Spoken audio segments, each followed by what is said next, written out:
Should the Cowboys trade Tony Romo?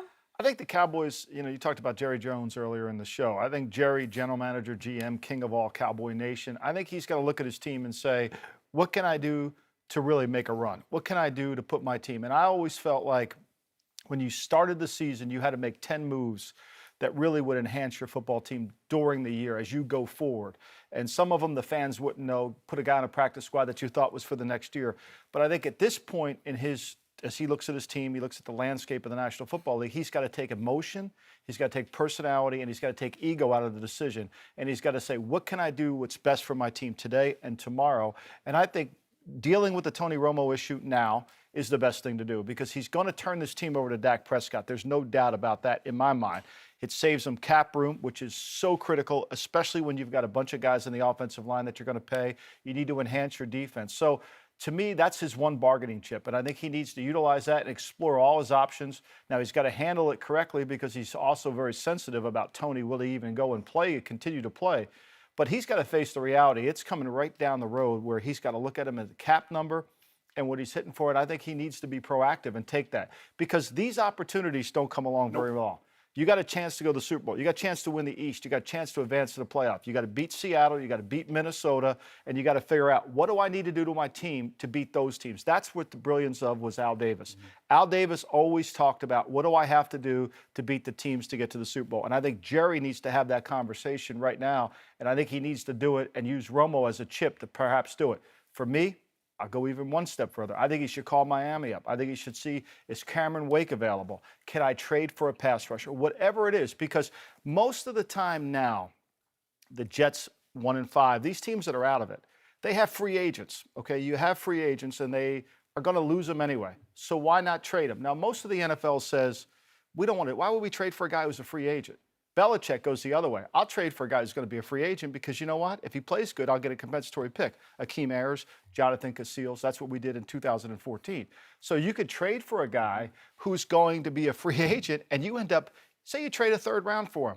You're going to get that third round pick back if you don't utilize it in compensatory. Right. So to me, Jerry needs to really hunker in. Don't go hunting. Don't go to Missouri and hunt deer. Don't do that on the bye week this week. Really figure out what I need to do to my football team to go forward. Yep. I'm very with you on this. And you brought this up a week ago, and my only hesitation was I needed to see Dak Prescott against Aaron Rodgers at Green Bay, and we saw him stand up to Aaron Rodgers, maybe outplay Aaron Rodgers.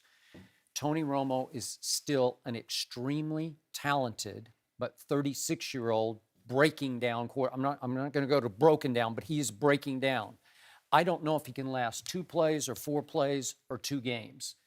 And that would be the caveat for anybody trying to even think about making this trade.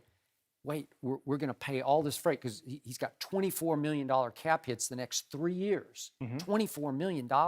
So you would have to take that contract off Jerry Jones' hands. Cowboys would get out from under that deal. And yet, if you hit the lottery with Tony Romo, let's say the Jets, they're desperate for a quarterback.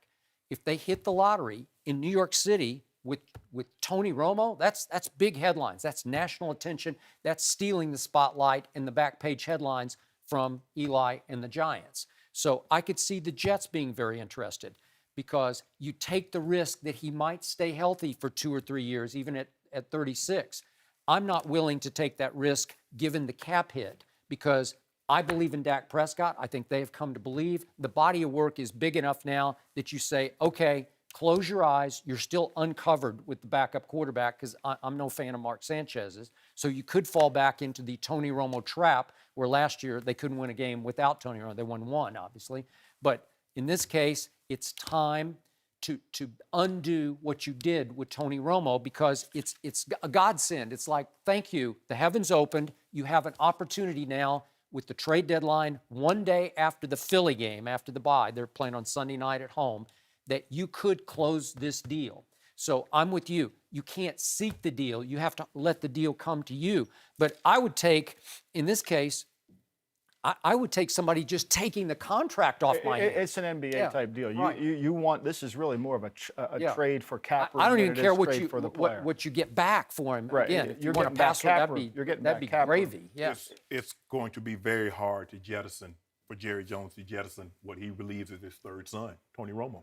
And I wouldn't trade him because what if something happens to Dak? This is a long season. You're 10 games in. Right. If he gets hurt, you and I both know, everybody in the free world knows Mark Sanchez is not taking you anywhere. No, Now, after the season, hey, I don't care. I'm trying to get out from under this albatross, which is his contract. But I'm not trading him now because we're going along good.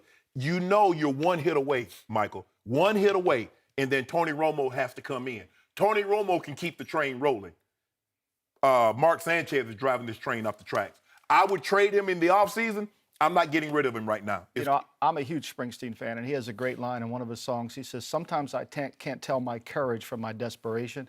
And Jerry needs to figure out what teams think they're being courageous and what teams are actually being desperate. You talked about the Jets. They're desperate. They have 4 quarterbacks on their team. They don't have a quarterback. I mean, you can argue whether should we play Geno, should we play Bryce Petty.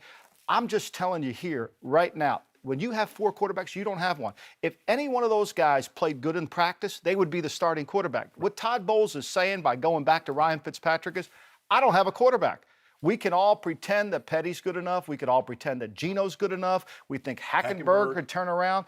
The reality of it is you have 4 players on your roster. You don't have a quarterback. So they are a desperate team. They're not a courageous team. So maybe you could. They have cap. They have situation. Their stadium, look at their stadium. Their suites, all that stuff would go away with Tony Romo. It would just fly away. He would fill up the stadium. It would take the back page. What Woody Johnson wants to do all the time is take it away from the Giants. He does. He wants to do it all the time. So they are a desperate team, not a courageous team. And I think that's where you have to take advantage of people. Miami has to liquidate. They're going to have to get rid of some of the. Cameron Wake is a nice story in Miami. He's 34 years old, I think. Yeah, coming off Achilles injury. Coming up in Achilles, he makes over $7 million this year. You're not going to be on the team next year.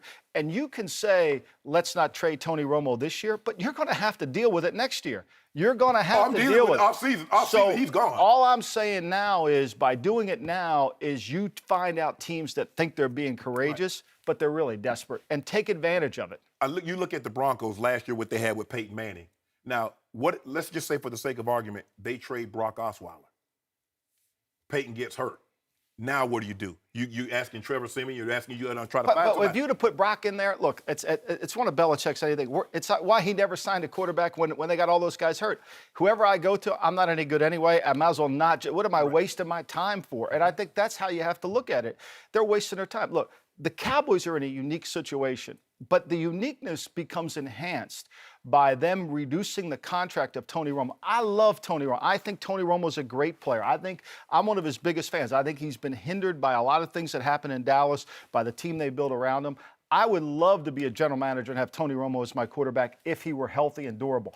The reality of it is now Jerry's got to step back and say, I got to run this team. I got to take my ego and my love out of it. I got to get that cap room. I could add 2 defensive linemen for $20 million and enhance this defense. I could add another player in my second. I could do 1,000 things, and all of a sudden my team looks a lot better. And I have the luxury of having a quarterback that's very inexpensive. I got him for 3 more years. I can't even touch his contract. Correct. So why would I not take advantage of it right now? And when we talk about durability, look, Dak Prescott could get hurt on the first play against the Eagles. He could. Wouldn't shock me a bit. But he looks stout to me. He's big-boned. He's built with some strength to him. He gets down and slides quickly when he takes off running. He's not a runner. He's not running nearly as much as he did at Mississippi State because he's not that quick or fast. He's just mobile. He's effectively mobile. That's but he's about not it. running to run. He's running to throw the. He's running. He's looking to throw the extending football. plays. Yes. Look, the past performance predicts future achievement. And so he didn't get hurt. Dak's played in the Southeast Conference against a lot of tough competition. He was his body could hold up against those hits. And I agree. That's tough. So you know that. Tony's past performance to predict future achievement clearly indicates he's going to get hurt. You've got to be honest with yourself. And this is where I think teams, and this is why Belichick is always the only guy trading at the trading deadline, because he sees his team as what will we have to do in December to win? And when you honestly answer that question, you then make moves to help your team. He'll make a trade at the deadline.